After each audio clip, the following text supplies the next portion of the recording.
Fala aí, concurseiro, professor Jean Valnenário. Vocês viram aí a notícia, né? Então, o STF, a partir de agora, ele formou a maioria para considerar que o acordo de não persecução penal, ele seja retroativo à data da criação do Instituto, que foi lá no pacote anticrime. Deixa eu explicar para você.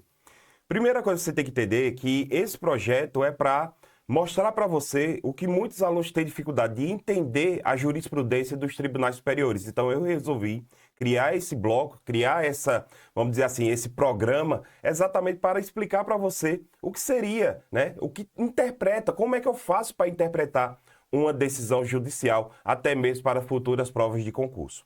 Primeiramente, você tem que entender o que aquela decisão judicial trata, beleza? Então, vamos fazer o seguinte, vamos falar um pouquinho sobre o acordo de não persecução penal e depois eu explico para você qual foi a decisão do STF. Primeiramente, você tem que pensar da seguinte maneira. Se você já assistiu alguns filmes americanos, você já percebeu que quando tem ali um crime, alguma coisa, aí o cara que está sendo acusado, aí o policial chega, olha, a gente tem um acordo para você. Aí o cara faz, qual é o acordo? Não, a gente tira o crime de homicídio e deixa só o de lesão corporal. A gente pega no lugar de você pegar 30 anos, só vai pegar 10. Assume o crime. Veja, o que está acontecendo ali é um acordo. É um acordo. Então, aquilo já existe nos Estados Unidos e agora também vai existir aqui no Brasil. Existe também, agora não, desde 2019 existe também aqui no Brasil. A grande diferença é que lá nos Estados Unidos é para qualquer tipo de crime. Já aqui no Brasil, não. Aqui no Brasil tem que ser crimes sem violência e sem grave ameaça. É o que a gente chama de institutos despenalizadores. Esses institutos já existiam lá na Lei 9.099. E agora, o acordo de não persecução penal está previsto no Código de Processo Penal. Então, deixa eu revisar com você o que seria o acordo de não persecução penal. Ou seja, acordo de não persecução penal. Ou seja, é um acordo para não dar prosseguimento ao procedimento, não oferecer denúncia e, consequentemente, não vir a gerar um processo criminal. Então, vamos lá, olha só. A decisão foi essa daqui, ó. O plenário do Supremo Tribunal Federal formou a maioria, né, nessa quinta-feira, dia 8, para admitir que os acordos de não persecução penal podem ser aplicados também em processos iniciados antes de sua criação pelo pacote anticrime.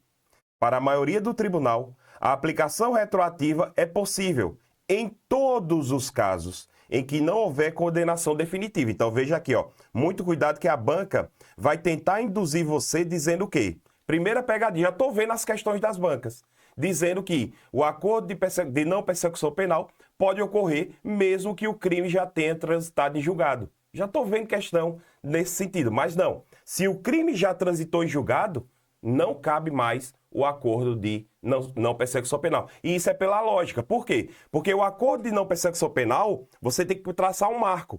Passou daquele momento ali, eu abro o processo. Então, se já transitou em julgado, já houve o processo. Então, já houve uma persecução penal. Fez sentido? Então, nesse caso, ó, está pendente, contudo, a definição do limite da retroatividade, que será discutida posteriormente. Ou seja, ainda está aberto o prazo de quanto vai poder retroagir. Quantos anos antes vai poder retroagir? Pode ficar tranquilinho que isso aí vai demorar uma coisinha. Então eu trouxe um mapa mental aqui para você para explicar o que seria o acordo de não persecução penal. Então veja só, está lá previsto no artigo 28A. Cuidado, 28A. O que seria o acordo de não persecução penal?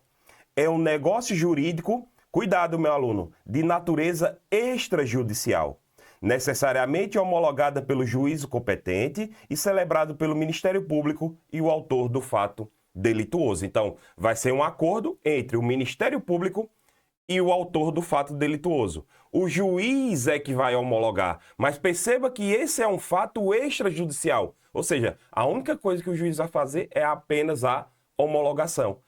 E para que exista o acordo de não persecução penal, eu preciso atender a alguns requisitos. Olha só, tenho aqui nesse segundo ponto os requisitos. Não sendo o caso de arquivamento, então, primeiro, porque você sabe que o artigo 28 do Código de Processo Penal traz ali a situação do arquivamento do inquérito policial. Então, não sendo o caso do arquivamento do inquérito policial, se o investigado ele é obrigado a confessar, ele tem que admitir o crime tem que ser sem violência e sem grave ameaça, e a pena tem que ser inferior a 4 anos. Agora, cuidado. O Ministério Público poderá, veja, não é vinculado. O fato de eu atender esses 4 requisitos não obriga o Ministério Público a querer assinar o acordo de não persecução penal. É algo discricionário do Ministério Público. Muito cuidado, que as bancas podem dizer que é algo vinculado se atender os requisitos trazidos pela lei. Fechou? Então, olha lá. Quais são as condições? Lembre-se, a ideia é essa, o Ministério Público vai oferecer condições. Vai dizer, ó, meu irmão, você tem que cumprir isso daqui. Beleza? Olha lá. Reparar o dano, restituir a coisa, renunciar voluntariamente dos bens, direitos, instrumentos e produtos de proveito do crime, tudo aquilo que ele adquiriu em proveito do crime ele vai ter que devolver, prestar serviço à comunidade, pagar a prestação pecuniária e cumprir outra condição estipulada pelo MP. Então o MP vai trazer ali condições que ele vai ter que cumprir. É como se fosse o tipo, a liberdade condicional. Professor, e esse acordo de não persecução penal?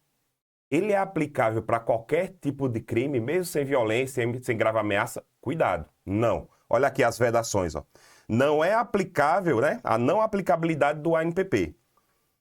Se for cabível transação penal, que é um instituto previsto lá na Lei 9.099 de 96, que é também... Transação penal seria mais ou menos assim, ó.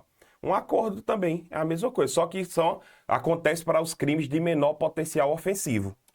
O investigado reincidente, se o cara for reincidente, ou ele apresenta uma conduta criminal habitual, é um cara reincidente, mas ele já teve ali várias condutas habituais de crimes, né? E se ele já foi beneficiado nos últimos 5 últimos anos anteriores. Cara, se ele já foi beneficiado ali no lapso temporal, no período depurador de 5 anos, cara, para que eu vou ficar fazendo isso para ele? Vou meter ele na rabeta e ele vai se quebrar. Olha lá. E crimes praticados no âmbito da Lei Maria da Penha. Olha que questão interessante. Não cabe acordo de não persecução penal nos crimes que envolvem violência doméstica e familiar. Informações importantes que você vai ter que levar para a sua prova. O juiz pode recusar o acordo, mesmo que o Ministério Público e o acusado façam o acordo, o juiz ele também não é obrigado a concordar. Recusada a homologação, o juiz devolverá os autos para o MP para análise da necessidade de complementação das investigações ou oferecimento da denúncia. Então, se não teve acordo, o juiz vai mandar o MP. Ó, MP, tá tudo tranquilo? Já podemos fazer aqui um processo?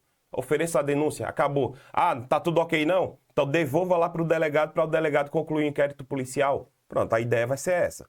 Aí, a vítima será intimada da homologação do acordo de não persecução penal e de seu descumprimento.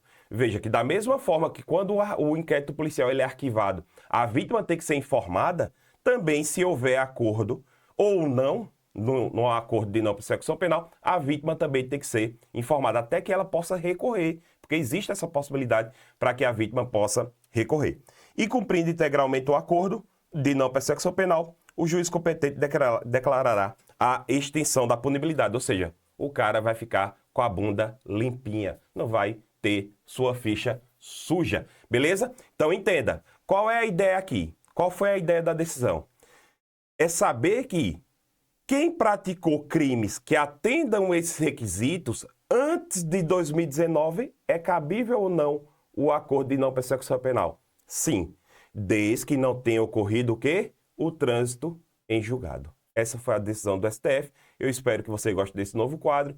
Compartilha, curte e deixa aquele comentário aqui na descrição do vídeo que mostra para o YouTube e também para essa rede vizinha aqui que ela é um conteúdo importante que vai agregar em sua vida e nos seus conhecimentos para o concurso público. Tamo junto, até a próxima. Valeu!